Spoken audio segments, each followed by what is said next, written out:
What's good? What's good? This is Stico, the podcast. Hey, buenos días, buenas tardes, ¿cómo estamos, mi gente? Hey, do me a favor, subscribe to the channel. Si te gusta lo que mira, press like. Share this video on your social media platforms. Drop a comment in the comment section. I'm always interactive, mi gente, ya tú sabes. Hit the notification bell to get notified. Visit the website, r2drec.com. And hey, look, man, if you a fan, be a fan. Stop putting one foot in and one foot out. Look, lo que yo pienso, lo que me estoy fijando, what I'm seeing is that when a person's coming up, you rooting for them. I can't wait, man. Because you feel like you're part of something, right? And then this person gets to a certain level, a certain status, and then after that, you like, man, I hope they lose. What just happened, man? Come on. Now, I got a chance. I got a chance to watch the Canelo fight with John Ryder, right? It was that fight right there specifically, they say styles makes fights.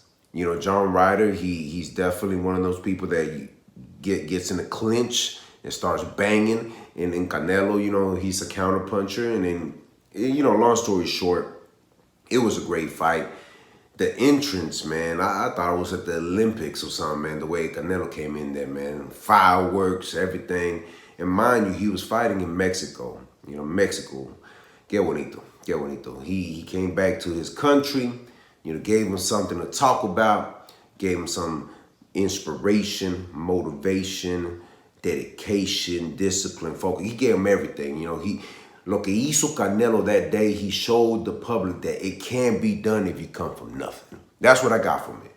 When you look at Canelo's career and where he came from, man, and now where he's at, he's showing his people, la gente, he's showing them, mira, no importa lo que está pasando en el mundo, you just continue going and never give up. And y'all probably like, get to the point, my boy. I'm trying to, give me a second, man. I'm trying to warm up, man. But that's what I saw with that grand entrance, It was epic. It was epic, cabrón. Hijo de su, man. I was like, I felt like I was playing a video game for a second. You know what I mean? But let's get to it. So the fight went all 12 rounds. Great fight. I feel like Canelo was trying to please the crowd. That's what I really feel like. He was looking for that knockout, and he was in the same time he was getting hit a lot. I was like, ¿qué está pasando con este cabrón? Please don't get knocked down in your own hometown, please, bro. But he made it through. Now, let's talk about it. So John Ryder goes, press conference, talking about he's past his prime. How is it that you got a broken nose with cottons in your nose, can't breathe, and you talking about he's past his prime, bro? He broke your nose. What else do you want from him, man? He didn't knock you out, but he broke your nose, bro. It was swollen. I was telling myself, this guy cannot be talking reckless like this. Show some respect, bro. What are you talking about? He's past his prime. And then people go with the narrative too, talking about he's way past his prime. He's missing a step. He ain't missed no step, boy. The styles make fights. And what happened? Yeah, he didn't knock him out. He knocked him down several times. Hit him with a clean flush right several times and broke his nose. This is what I don't understand about boxing sometimes. Y'all go with this narrative. He's scared of I'm not going to call him a Mexican monster. He's an American dude, man. David Benavides Jr., you American, brother. Represent America, cabrón. Y'all, I said it before. Like, quit giving me this Mexican monster. He's not a Mexican monster, bro. He was born and raised probably in Arizona, California, somewhere over there, man. He's from, about to say Texas. He's from the United States of America, bro. Stop calling him a Mexican monster. What are y'all doing, man? Stop it. Stop the cap. Look, I'm not a David Benavides biggest fan, and I'm not a hater either. And I'm not the biggest fan of Canelo, and I'm not a hater either. But what I call it for what it is, a true Mexican is Canelo. Give him that title, if anything. But however, he's not afraid of him. Stop playing these games. He don't need him in his resume. Look at Canelo's resume and look at David's resume. It's two completely different resumes, bro. Talking about pass it. Now look, Canelo wants to fight Bivol. You know, I don't like that fight because I feel like at 175, Canelo's not as sharp. But hey, if he wants to go, he could do whatever he wants. He wants that fight. He wants to smoke. Give him the smoke. He might win next time. Who cares? But David Benavidez, you won't get your date, bro. I don't know why they keep bringing him up, but because I know what it is. You know, it's one of them paid days. I get it. But to say Canelo's past his prime, really, just because he didn't knock him out, and because John Ryder want to say, well, you know, but how you know he's past his prime, bro? Because he didn't knock you out, because you were able to hit him. Isn't that what boxing is? You're supposed to hit your opponent. Sometimes, you know, you're going to have one of those fights that you're going to go back and forth with somebody. I mean, Mayweather did it with Miguel Cotto. Did y'all forget? Miguel Cotto, and even, can't remember the other fighter that gave him a run for his money. The one that beat Andrew Bourne. I can't remember his name right now. But you're going to have those kind of fights. He's not past his prime if you got your nose broken, bro.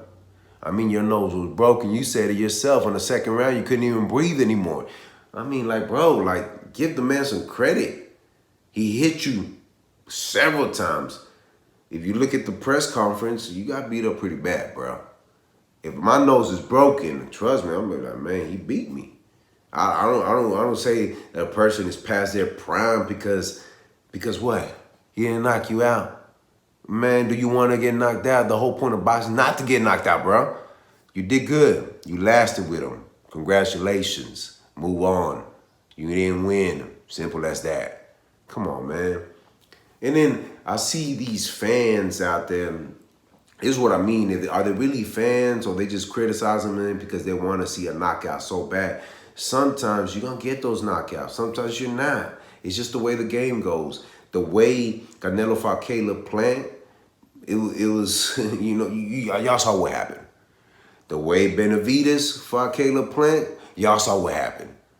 I mean, it's like styles makes fights. Do I want to see David Benavidez Jr. versus Canelo? Yes, we do. Yes, I do. I want to see it happen. But please don't discredit a person that is building a legacy for greatness. He has fought some of the best at their time. He has fought whoever and whenever at any given time. You know Canelo's going to fight in May and September. Pick a date. But I think with the Benavidez fight, the reason why, you know, it's not early, it's not late. I think what it really comes down to is that does it really make money? I think right now, back then probably it didn't, but now I think it does. Now it's a perfect time, you know, because we don't know what Canelo's career is going to be like. You know, because after he fights, if he fights Bivol, I can't even say Bivol, whatever, when he fights him, and let's say he does beat him, I think he needs to do just them big payday fights. I think he needs to fight one of the Charlo brothers. I think he needs to fight Benavidez. I think he needs to fight another upcoming fighter in those rankings. And stay at 168, 160. Like, so it's 165, 168. I think he needs to stay around there.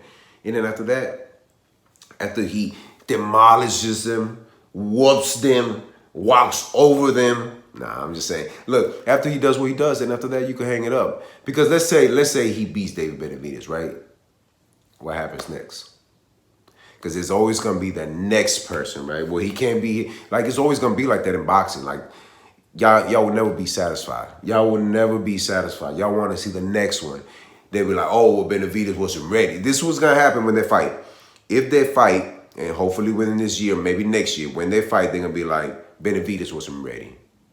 Oh, Canelo was past his prime. You know what I mean? They're going to make some kind of excuse. Or Canelo was just as much of a better fighter. Like, you know, they're always going to make some kind of excuse.